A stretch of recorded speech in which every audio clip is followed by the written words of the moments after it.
All right, so let's transition to the NFL. Obviously, just 2 days away now from the official start of the NFL season. But I was listening to CBS Sports Radio the other night, and the question was, on a scale of 1 to 10, how excited are you? How excited are you for the NFL season? For me, I was kind of like, it doesn't even feel like football season. I was sitting here with, on my other screen, the Stanley Cup playoffs, and we're talking about the start of football in a couple of days. Obviously, this whole year has been ass over tea kettle, and here we are. So, I'm going. I was at like a 2, maybe a 3, and then I had 2 fantasy drafts on Sunday. So I'm like, maybe now it's like it's worked up to like, a 6, 6.5. I'm sure like come Sunday, I'm going to be a lot more into it. Because like Thursday nights I have the wrestling podcast, so like I don't usually watch Thursday night football, but I'm sure come Saturday I'm gonna watch Notre Dame, and it comes Sunday I'm gonna have the Red Zone channel. It's gonna feel like an NFL Sunday. I can at least distract myself from the fire that the world has become outside. Just get excited about football. So I'm sure come Sunday I'll be retched up to like a 10 or 11 out of 10. But Sean, how excited are you that 2 days from now is our first NFL Thursday? This coming Sunday is our first NFL Sunday of the season. 10. Solid 10. Solid 10. 10. A fucking 10. I don't know 10. It's a 10. It's a 10. It's a 10 out of 10. It's an 11. I've turned it up to 11. We may have a different look to football. I don't know what the crowd's going to look like. I don't know what the mics are going to sound like. I don't know how many officials are going to be on the field. But the one thing the XFL taught me was I can get into pretty much any football game as long as it's somewhat competitive. I don't care who's playing. So half the teams want to get COVID outbreaks and bring in replacement players. Bring it on. I'll sign new fantasy. Keanu Reeves at quarterback, baby. I don't care who it is. Yeah, but I was kind of with you a few weeks ago. I was like, it's never going to happen, and I think I predicted a no for sure on football, and I was clearly wrong. But yeah, I don't see any reason not to be excited. I mean, you have no COVID outbreaks, at least through your big names. The stars people are going to want to tune in to watch. They all seem like they're going to play this weekend, minus a few with lingering other injuries. But to this point, it seems like with a lack of a plan, the teams have managed to keep it together on their own, and I'm ready, man. Well, get me going. And that's another thing too. Is I'll give the NFL teams credit here because the report was out today. Only 1 positive this week. In the last month, there's only been 5 positives as it comes to players, and all have seemed to have recovered. And that's been the thing we talk about. Like, will the season start? And if it starts, will it finish? That's kind of been the big question too. We've seen baseball kind of maybe finally get their shit together. Players kind of policing themselves and not, going to casinos and going to strip clubs and things like that, and putting themselves into situations. Again, the hockey and basketball, they've been in a bubble, so they've been able to, NHL yesterday was 6 straight weeks without 1 positive COVID test, which is impressive. The NFL, they like as we talked about, is going to be a lot harder to bubble.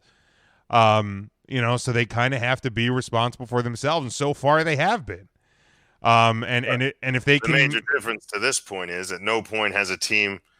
They've done I think they did a couple scrimmages this week, but I don't know if that was just within teams on their own facility. But we haven't had all the traveling yet, and I think the big fear with going to stadium, especially if some have fans in them, what's that scenario like? What's the virus act like inside a dome? Like, is that it's a larger space, but there's more people. So it's like how logistic is it for it to travel down to the field, hit a player, land on a cameraman? I don't know how the virus spreads. And maybe they'll put plexiglass, because I know the WWE did this when they had fans at their training center. Not just they had the barricades, but they also had plexiglass. Well, that above would the be an barricade. So interesting maybe thing you to do watch. that. So, the fans can spread it to themselves, but they don't spread it to Right. the You players. guys, the riffraff, are on your own. You guys aren't worth near the money You guys that the make your NFL own does. choices. You want to come to the games, you put yourself at risk. And I'm Yeah, sure because you better believe it. If I'm the Arizona Cardinals and I just unloaded all that money onto DeAndre Hopkins, the last thing I want is him getting breathed on by 15,000 people in Atlanta or exactly. New Orleans. You know what I mean? So I don't think that's, you know, And is it going to be better in, southern states with a dome versus Minnesota where flu season probably starts last week? right. And then they're coming inside and bringing all their sneezes and sniffles. I don't know. Whatever it is, I'm excited. So, I think but the there is a big question, risk. Sean, is: do you think that the NFL starting this week? We know Oh, that yes. we've gotten there. Will the NFL season finish as scheduled, or will they have to pause it, restart later or something like that? Do you think the NFL season will finish on time? Well, I think if there's anything that this has proven to me, is that the NFL, at the very least, will pause and resume. That would be the end all. I don't think there's a point where they're calling the season. I think, if anything, if you start to see cases rise, Goodell's going to up the number of practice team players to get reserves in essentially a team bubble. I'd like to see him put that in place where, at the very least, like, your reserves can't go anywhere, which is asking a lot from guys that aren't getting to play on Sunday. But I don't know. I mean, I think if you're going to compare it to anything, you got to compare it to Major League Baseball, because that's the other sport that has done the traveling, and you've seen teams get shut down, and it's done horrific things to the schedule where one team's not playing for 2 weeks and another one's not playing for a week and a half, and you got to kind of shuffle these games around and play double headers. Well, you don't have that option in the NFL. You can't make up games on a Wednesday and then ask both teams to play again on Sunday. It doesn't work. So I think, at any point it gets that bad, you're going to have to suspend. But teams are just going to have to be aware that if this is a money-making machine, you better have practice players up to speed, because there's a good chance you get 3 or 4 starters that get it, and you got to quarantine the guys that roomed with them or played with them, or you might be fielding a team full of bees the following week. So it could get pretty interesting. But I think college football is the one that one is in risk. more trouble, I think, because. And I mean, the big thing for me is you can, in the NFL, you can be 15,000 tickets, cut off all the other cars, blah, blah, blah, no tailgating, whatever you want to do. You have a lot more control over your facility. These colleges are playing on a college campus. And I don't know if you've ever been on a college campus, James. I have. It's very hard to tell those kids not to do something. Because, right. I mean, not me and you, we followed the rules entirely. Oh, we were perfect angels. To a T, a really small T. But I mean, you're seeing it already. The kids went back to school. All these schools are closing because, campus party here, campus party there. Sean, I saw a picture today of I believe it was these kids are not going to social distance. A sorority house at the University of Georgia, and yes. they had made a sign that said "COVID positive," but at least we don't go to Auburn. So that's. I mean, I like that. I gotta say, I completely agree. I love the spirit of the thing. Yeah, it's right there. They're really firing on all cylinders, but doesn't mean you're not stupid. Right. You know what I mean? I can agree with the sentiment of the confidence to take a bull on head on, but it doesn't mean I'm getting in the ring. Right, like the running of the bulls. I mean, that takes balls, but it's not smart. It's not a smart play. That bull's easily 5, 6, 7 times. Going to kill you. It's gonna hit it once you dead. Yeah. And I will say this. I will say this about the COVID positives to date that have been in, at least with college athletes, college football athletes, there has not been one hospitalization. So they've all been able to recover. So that is a good thing. But in terms of the potential to shut teams down, not a good thing. Right. So I think, unless colleges are really going to make an effort to keep kids funneled away, because, I mean, you can tell, I'm going looking back at that 18 to 21 kind of age bracket, and they say, well, there's no tickets to the games, no fans, no students allowed. I'm going to try to, drink and party as close to that stadium as I can. Or you just go to a house in town and you party there while the game's on. You put a TV outside and you have a kegger in the backyard. To downtown to burn the town down. Right. And I know like South Bend, Notre Dame is kind of contained on its own monster, but you go to Ann Arbor, which, I mean, there's no Michigan games, but, you go to Tuscaloosa, you go to Tallahassee, these they're college towns. These kids, like. Right. If you tell the fraternity row at Alabama that they can't go to get the game, together to they're just watch going it. to drink outside fraternity row. Yeah. Yeah, it's in hordes of thousands. Yeah. Everyone that would have gone to that game It's is just going to go to the party. Yeah.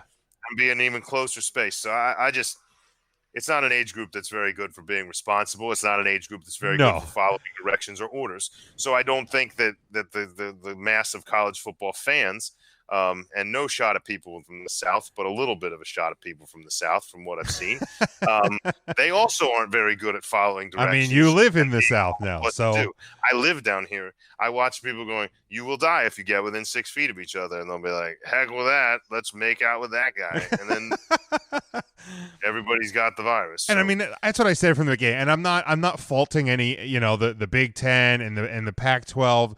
That they're trying to play, they're trying to figure out. I'm not faulting them for wanting to play. High school athletes in Michigan are playing football. High school athletes in Ohio are playing. NFL athletes are playing in these states, and college can. I think the NCAA screwed up by going, it's up to you guys. But that's another tale in and of itself. It's I just know that when I was in college, not me. I knew a lot of people that like. If you told them they can't do something like drink in the dorms because we're at a dry campus, guess what people did? Drank in the dorms. You can't do this. You can't tell a college athlete, college student what to do. And I know Brian Kelly on a press conference had said, he called into Dan Patrick's show like a month ago, and he said, how are you managing this? He goes, well, we can only do so much. It's up to players to police themselves. Like if you hear a guy talking in a team meeting or after practice, they're going to this party, you have to stand up and you have to say, hey, man, if you do that, you're putting our season at risk, which, that's not happening in every locker room across the country. It just isn't. No. Like at some places it might, and even if it does, like they're just going to buzz them up and be like, I don't care. I want to go drink. I want to go hang out with my friends. I want to do what college kids do. But anyway, so let's go, Sean. Let's make our NFL predictions for the season, and then we are going to do over-under win totals for the year. We'll go rapid fire on those team by team. All right, gotcha. So I'm going to give mine. I'm going to start in the NFC. I'm going to go the NFC East. I'm going to go Philadelphia Eagles. I know that much like last year, much like probably the last couple of years, it's a two-dog race. It's the Cowboys and it's the Eagles. The Cowboys, obviously, they added some pieces, whole new coaching staff. Thank God. But without having preseason, I don't know what this Cowboys team is. I know there's a lot of people high on them. I'm excited. Mike McCarthy announced yesterday that there is no full season captains. He's bringing the thing that he did in Green Bay. Weekly captains voted on by the team because he said it takes team to win, not individual players. I love that. I absolutely love that. But I just don't know what the Cowboys are. So I think the Eagles, to me, are the favorite to win the division. NFC North, I like Minnesota. I think Green Bay is going to fall hard this year. I think the LaFleur, Aaron Rodgers experiment is going to continue to fall apart. I like Minnesota. The South, I think the South could end up being maybe the best division in the NFL. But I like the Saints to win that division. And then the 49ers, I think, are still the class of the NFC West. And now this year, 3 wild card teams. That was the part of the new CBA. Only the number 1 seed in each conference gets the bye. 3 wild card teams this year.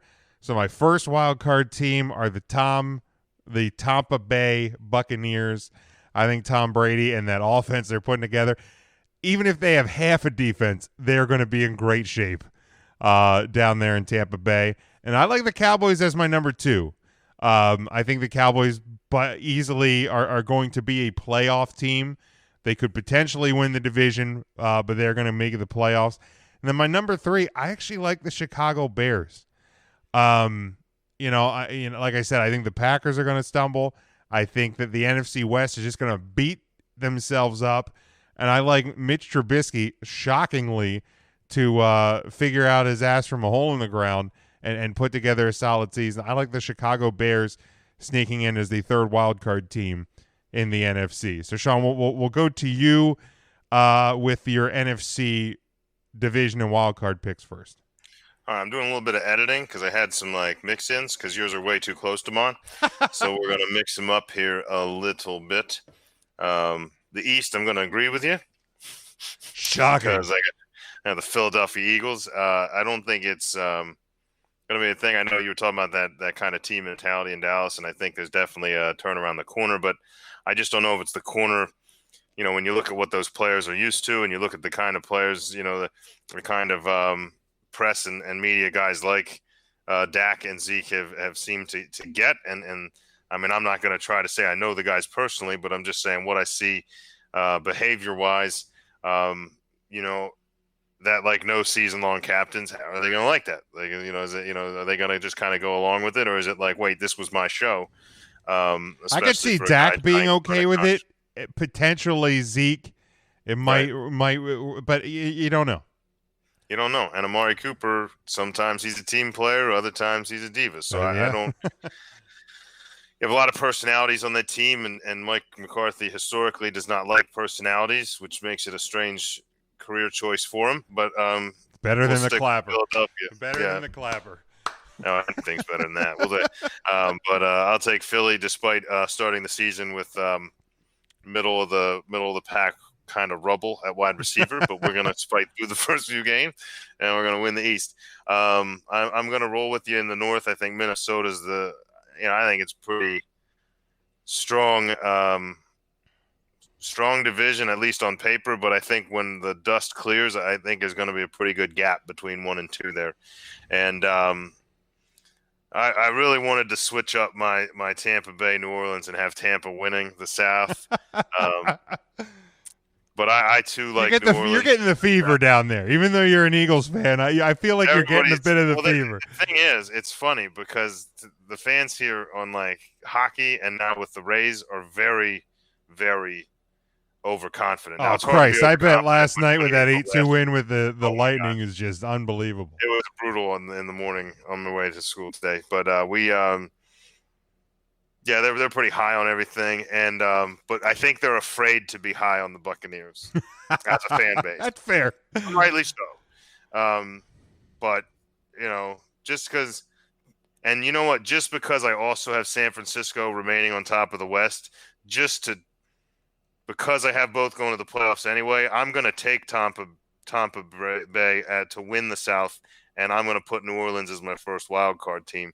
I still don't have my third wild card team written in. It's still bouncing around. The trouble with the NFC is this. Unlike the AFC, where it's there's a couple more, I think, harder to pick divisions, I don't think there's as many middle-of-the-road teams in the AFC. I think there's a lot more parity. And in the NFC, there's no room for error. Yeah. If you're not going to win your division, that wild card, I think you're going to have New Orleans as the number one wild card might only be 2 games better than 3 or 4 teams that don't get it. Yeah, it's a tight window. All 3 of your wild card teams might be 10-6. Yeah.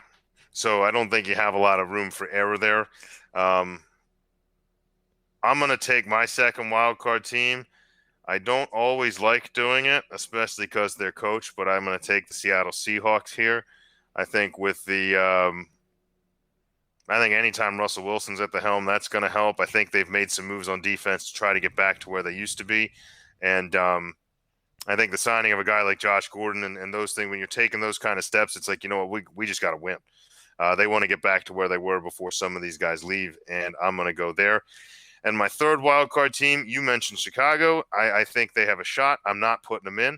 I'm not putting Dallas in here because, F Dallas. And I think there's just too many teams. I mean, Dallas could easily be there. Yeah, it's hard. I'm almost willing to put a third NFC South team and put the Falcons in here. I think the Falcons could be the third. I think the Falcons are going to rebound big. But but I think I'm gonna. I think I'm gonna land here. I'm gonna go.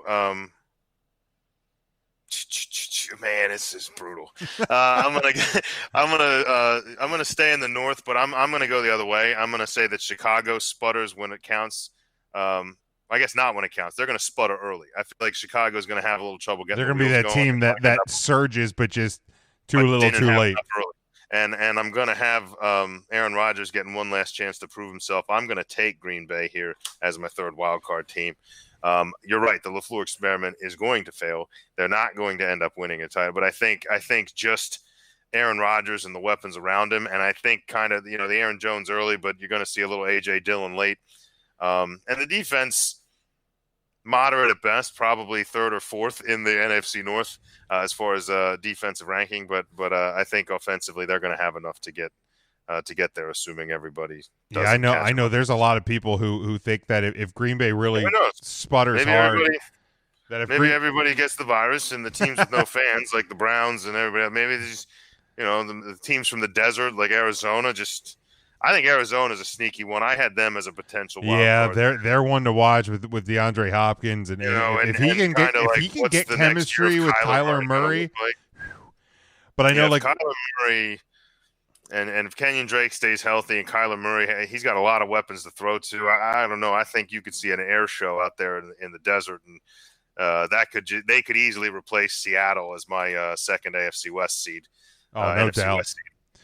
But I know there's people that think that if the Green Bay really sputters, that Aaron Rodgers may be a trade deadline deal.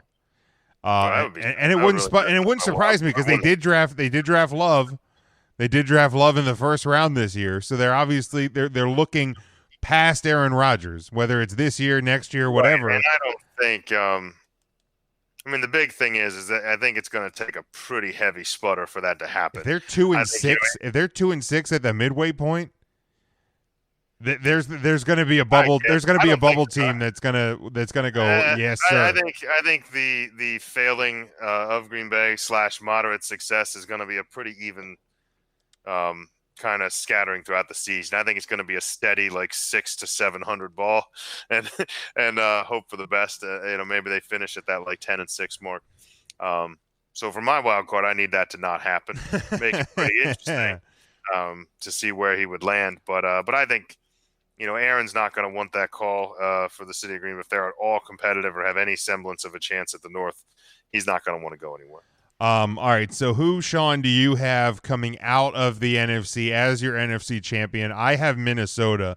Obviously you lose Stephon Diggs, but I think you gain a stronger team coming out of it. I know they were banged up a little bit defensively towards the end last year, and I think as good of a receiver as Stephon Diggs is, I think that this team becomes more of a unit this year. And I like Minnesota to be your NFC champion this year. Who is your NFC champion? I'll give you a guess. I think Minnesota is going to be one of those teams to get through there.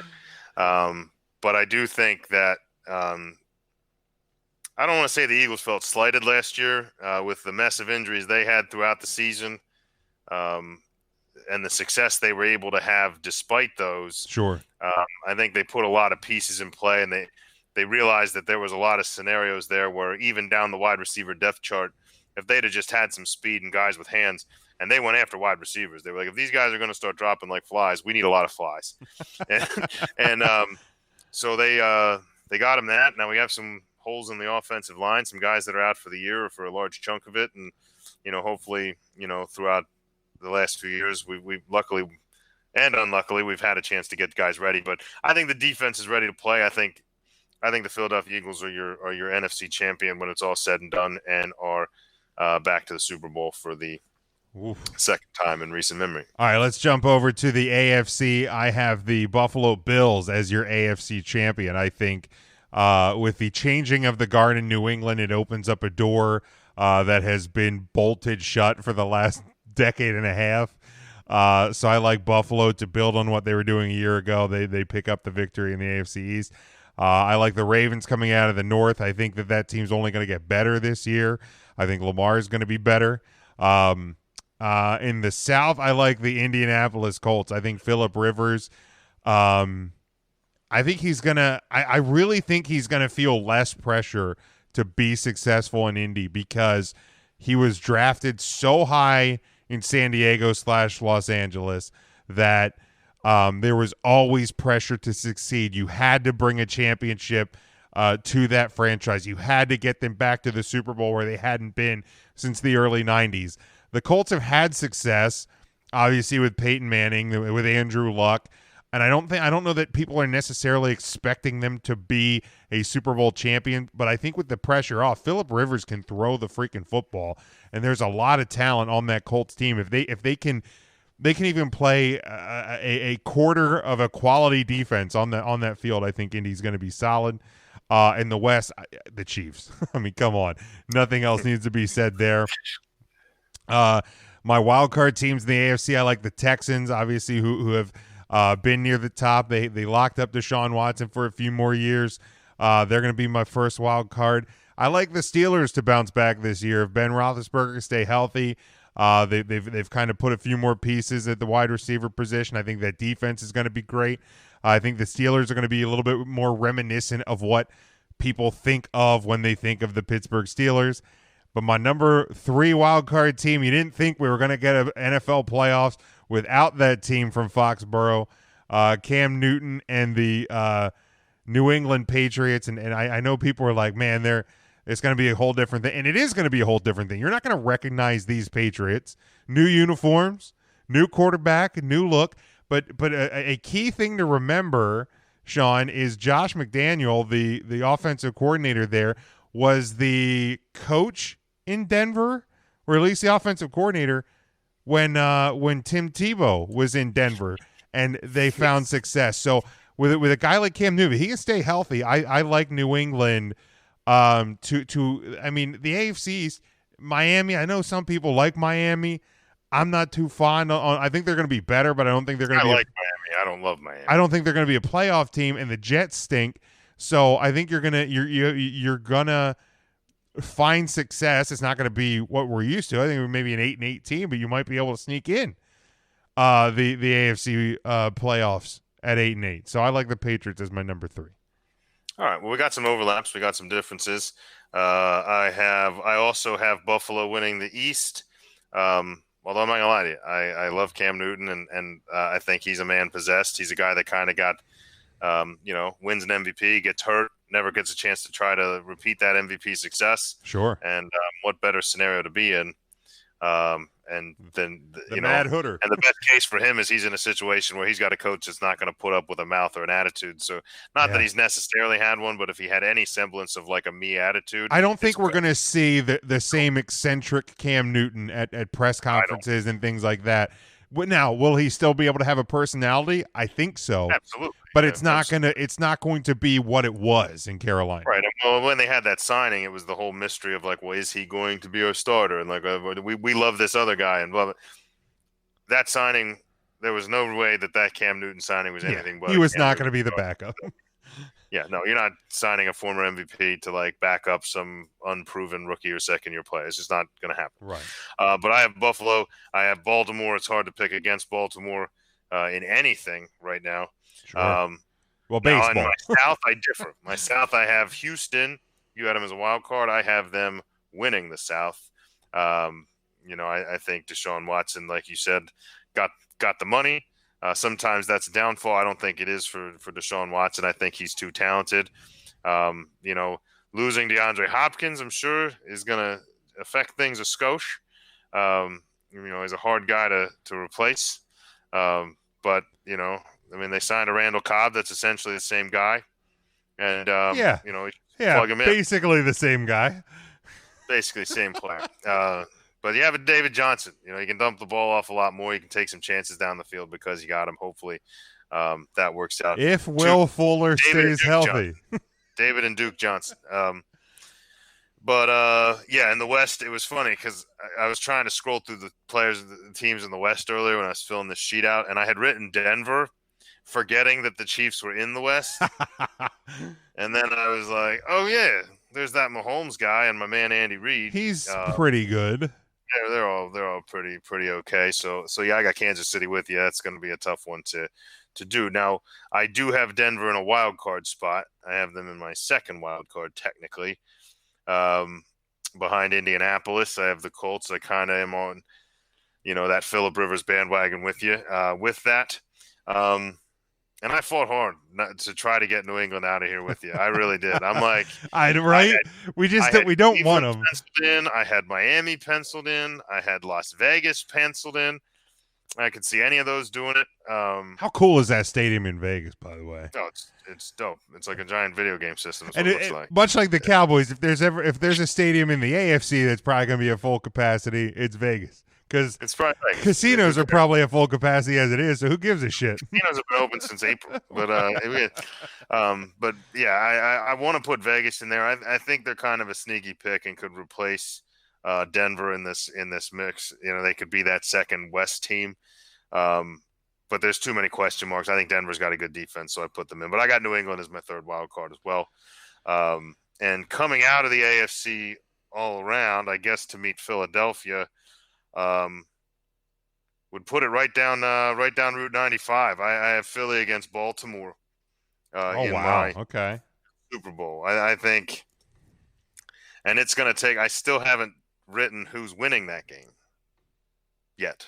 I can in a moment. I have mine. I have the Chiefs coming out of the AFC, similar to the Clemson in college football.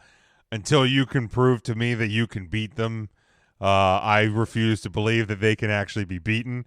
I mean, you're talking about a Chiefs team that was beaten for 3 quarters in multiple playoff games last year, and they won the Super Bowl. So it was hard to pick against Kansas City. Jesus, especially with Big Red out there. But it was on the Herd yesterday. They were talking, and there's a great point. If the Titans had the Chiefs dead to rights in the third quarter. Other team had the Chiefs dead to rights in the playoffs. So if you can figure out, you're not gonna stop Mahomes. You're not gonna stop Mahomes. You're not gonna totally. No, that's incorrect. You're gonna stop Mahomes for the first so many minutes. Right. You got to figure out how to just get that last piece. Last piece. So and maybe Tennessee. I don't have Tennessee in my playoffs because I think they're gonna settle back. They're going to be close. They're going to be good. I like Vrabel, and I like that team, but I think there's going to be a little bit of a hangover from last year because they went so much further than they expected. And I have Houston and Indianapolis in. I could easily see it being Tennessee and Indianapolis, sure. Houston and Tennessee, but I don't see 3 teams coming out of that division. No. But to me, it's the Chiefs. I have them winning the Super Bowl. I have Mahomes as my league MVP. It just, I mean, the guy, he's the highest paid player in NFL history, and he is worth every penny, probably more. James, he's got engaged. He's got the Super Bowl. He's got the money. Andy Reid finally found a way to not beat himself. And if you want to know the secret to beating Andy Reid, it's just wait.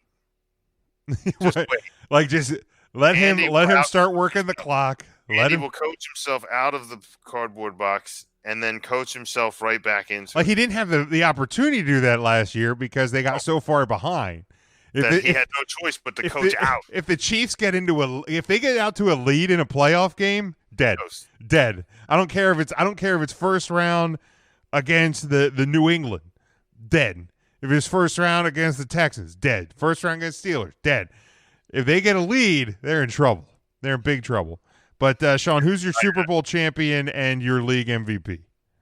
All right, I got right down Route 95, Philly, Baltimore. It took everything not to do. But I picked Philly, Kansas City last year. So I didn't want to do it a second year, but I got Philly, Baltimore. And in a close Super Bowl, I have Philadelphia winning the Battle of I-95 for their second Super Bowl championship. Ew. MVP, man, it's hard not to pick Lamar Jackson. I still think they're going to be that good, it's going to be real hard. But I Ironic, I think the quarterback of either of those two teams in my Super Bowl could be the MVP. I'd love to see it be Carson Wentz. Now, do they vote after No, the I playoff? think the league MVP is regular season only. Right.